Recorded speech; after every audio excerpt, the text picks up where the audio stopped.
Hello, my name is Marlene Murphy. My maiden name is Marlene Lou Addington, and I'm going to tell you a little bit about my family.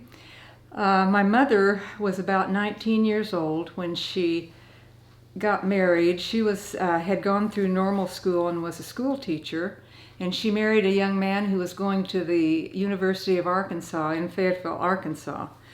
And it was a marriage that produced a young baby boy, and his name was Douglas Field.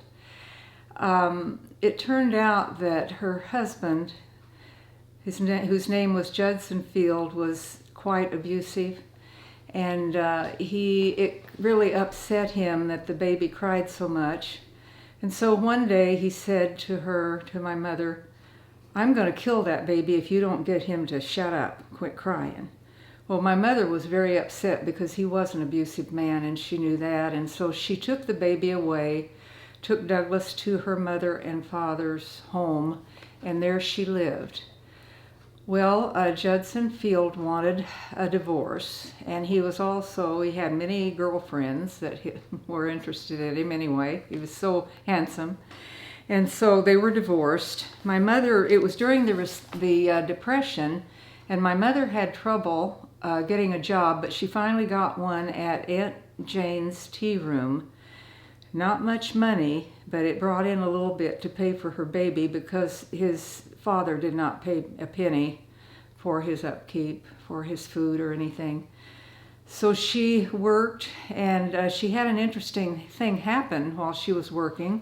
An artist who was visiting the city came in and had tea quite often. And the people knew his name and everything. And then after he left, somebody saw a magazine on the newsstand, and it was a picture of my mother that he had painted, but he didn't tell her that he had painted it. And so somebody gave her the picture, and for a long time we had it hanging in our house, and I don't know what happened to it, who took it, or I wish I had it now. But she was a very pretty woman, and she met my father later. They went to church together, and everybody thought they were just friends, but it turned out my father was taking care of his mother who had cancer, and he was helping to take care of her. And so he didn't want to get married until she had passed away because he wanted to spend all of his time with her. And so they ran away went one weekend to Missouri and got married secretly. They didn't tell anybody that they were getting married. And his name was Ray Addington, Ray Arthur Addington. And so finally, Ray's mother did pass away, and then they let people know that they had been married. And so I was born in 1934 in Fayetteville, Arkansas. And 3 years later, my brother Scott was born. And my dad worked in a warehouse where it was very dusty, and he had asthma, and so it made his asthma a lot worse. So when my Uncle Bill came and said, "I'm going to Oregon," my dad said, "I'd like to go along with you." And he brought the family. My Uncle Bill owned a car. It was an old car, but it got us out here. And we all piled into it. My mother had had strep throat, and it was a really bad case, and they had no penicillin at that time. And so they gave her sulfa drug, and she was really sick because it had made her stomach very upset, and she couldn't eat hardly any food except baby food, and food that was already ground up. And so anyway, we started out to Oregon with Mother sick, and we would stop along the way, and we camped mostly. I remember in Needles, Arizona, it was so cold. It was up very high, and it was so cold at night. We piled on all the blankets that we had and slept out in the open. And we finally came to California, and my mother said, "Oh, it's so pretty here. Let's just stop right here." And my dad said, "No, I think I have a job in Oregon, and I want to go." So we went on to Oregon. We came to a place called Central Point. And my mother was so disappointed because the city that she came from was a beautiful city. It had a town square, And Central Point was a very ugly city. There was nothing pretty about it. And so we found a little one-room house rental. It was just one room, and a man and woman who were deaf were the owners of the rental. And it was in one big house, actually, and so we shared the bathroom with them. And so we lived in that one room for a long time, and it was during the Second World War. Camp White was close by Central Point, and we had some very funny things happen. The kids who went to school, sometimes they would take the prisoners from Germany past us, and they'd throw candy to us. And so the teachers, when we got to school, said, "Don't you eat that candy, because it might be poisoned or something. They might be wanting to do you harm." And so we didn't.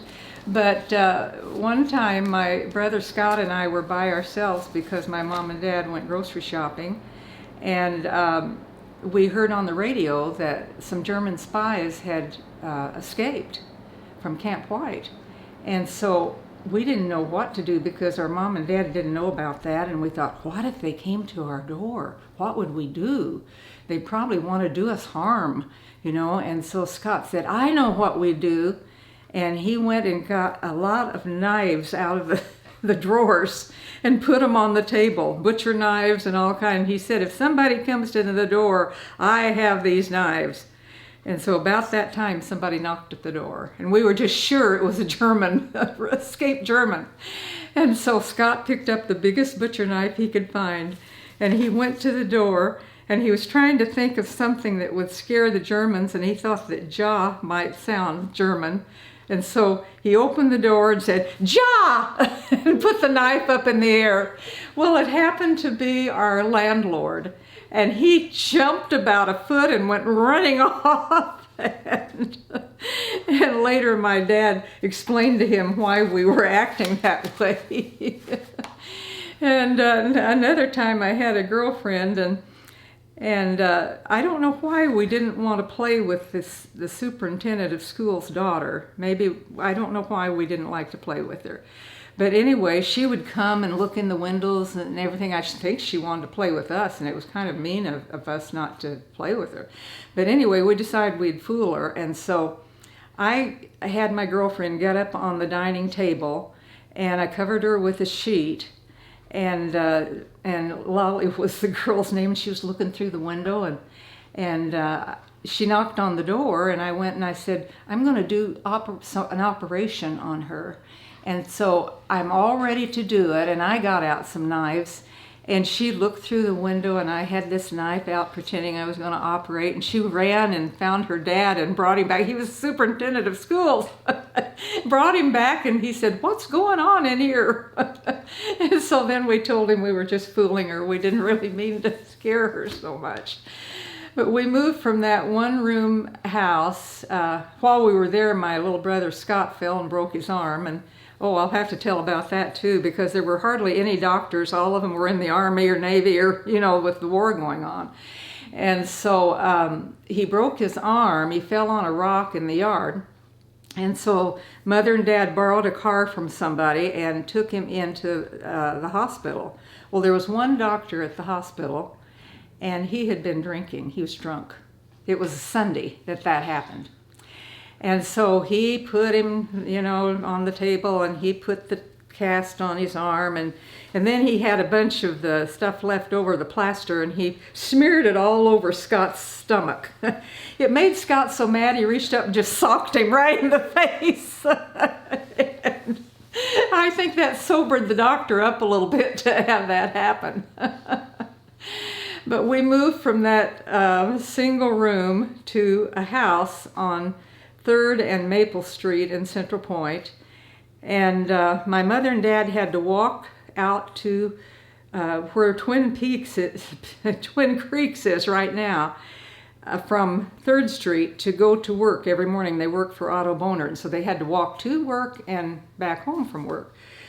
But anyway, I had to babysit when they were working because my little brother, Michael, was born that spring, I think April 19th, and I babysat him whenever they worked.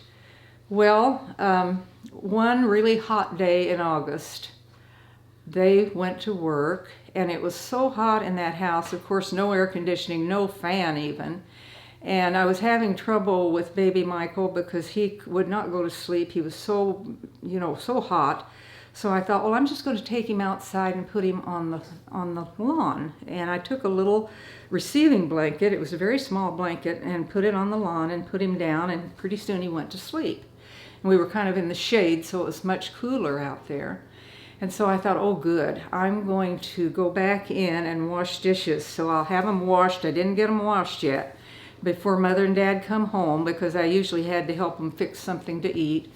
I was only 11 years old at that time, and I had gone to church. I'd better go backwards a little bit. I had gone to church, to evangelistic meetings, and went forward when the evangelist asked if anybody wanted to accept the Lord as Savior, and I went forward. And when I went up, well, I realized my sins were forgiven, and it seemed like a big rock had just rolled off my shoulders, right off my back. Felt so good. And there were several older people that went forward too, and so they took all of them into a little room and they just left me standing there. They were going to tell them some more about salvation, but they just left me standing there. And I thought, oh well, that's because I'm not very important. And but yet I had accepted the Lord. I understood it, So anyway, I was so happy that had happened, and I was learning all these choruses and songs at church. And one night during one of the services, the evangelist said, well, you kids have been learning a lot of verses. Can one of you come up and say John 3:16? And I raised my hand. I was so excited. He called on me to go up in front of the whole church and say John 3:16. But I got so excited that my tongue kind of said something I didn't mean for it to do. I said, for God so loved the girls that he gave his only begotten son. Of course, everybody started laughing. And the evangelist said, and he loves the boys too, Marlene. But anyway, back to my other story. When I was taking care of baby Michael, I went in and started washing dishes and singing all those songs I'd learned at church. And I just seemed so happy. And I could see him through the window, and I thought if a dog came along or something, I would be able to run right out there and get him, and he'd be safe, he'd be all right. And so as I was washing dishes, this still small voice inside said, go pick up Michael and bring him in the house. And I thought, why should I do that? He's sleeping out, and it's so nice and cool out there. Why should I go pick him up and bring him in the house? And I just kept on washing dishes and washing dishes. The voice came again, very insistent. Go pick up Michael and bring him in the house now. It was so insistent. So I left right away. I thought I'd better go pick him up. And so I picked him up and brought him in the house, and I was just leaning over, putting him down on the bed when I heard a crash. And my knees just started shaking because I knew something bad had happened out there. And when I went out there, a high school boy had run in together with another car, and the high school boy's car had been forced into our yard. And I went out and looked on that baby blanket, and there was a black tire mark right in the middle of the blanket. And so I just said, thank you, Lord, for saving my little brother Michael. I knew it was the Lord who had spoken to me. It was very clear that that was who had spoken to me. And so, let's see, when Mother and Dad came home, I don't know whether I even told them that I'd had the baby out there. I think I was a little afraid to, because they knew about the car coming into the yard, but I can't remember whether I even told them the other story or not about that, because I felt like I'd been kind of negligent or something, leaving him out there. And let's see, where do we want to go from there? That was when I was 11 years old, and we had a teacher in the 4th grade and the 6th grade both. She went from 4th grade and then taught us also in the 6th grade. And she we didn't really like her because there was a little boy in our class that came from a very poor home. We were all poor, but he was the poorest. And he couldn't read, he couldn't, do work very well, and she really was mean to him. And so we all knew that she was, and we resented that. We didn't like it. We didn't say anything to her, but she also taught us in the 6th grade, and she had a pet, a young boy who was very smart, but she liked him better than all the rest of us, and we knew it.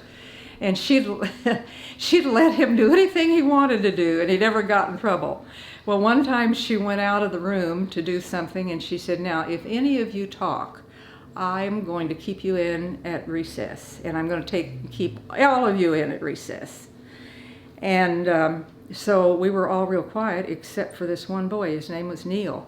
And he was talking and making other, just doing everything he wanted to do. And he heard her coming back in, so then he just sat down really quiet. And she said, "I heard you talking, and everybody is staying in from recess except for Neil." And so we went up, another girl and I went up and told her, and we said, "That was Neil that was talking. He was making all that, noise." And she didn't believe us. And so he got to go out to recess, and we didn't like that teacher because she was so unfair. I taught with her when I taught junior high school, and she was teaching social studies. I was teaching language arts. And a boy who was in my language arts class, who was a wonderful artist, he had turned in a beautiful report. It was in the form of a book. And he had illustrated everything. It was just beautiful, and his writing was just perfect. And she had given him, I think it was a C or a D. It was a very low grade. And he came in crying, and he said, "What am I going to do, Mrs. Murphy?" And I said, "Take it to the principal. Show him." And he did. And I don't know what happened. But she had written on there, "Just because you're Gary Vincent, you're not going to get a high grade from me." She had written that on his paper, if you can believe that. She was one of the teachers that you didn't care to be around. But I'm kind of went ahead. How much time do we have left?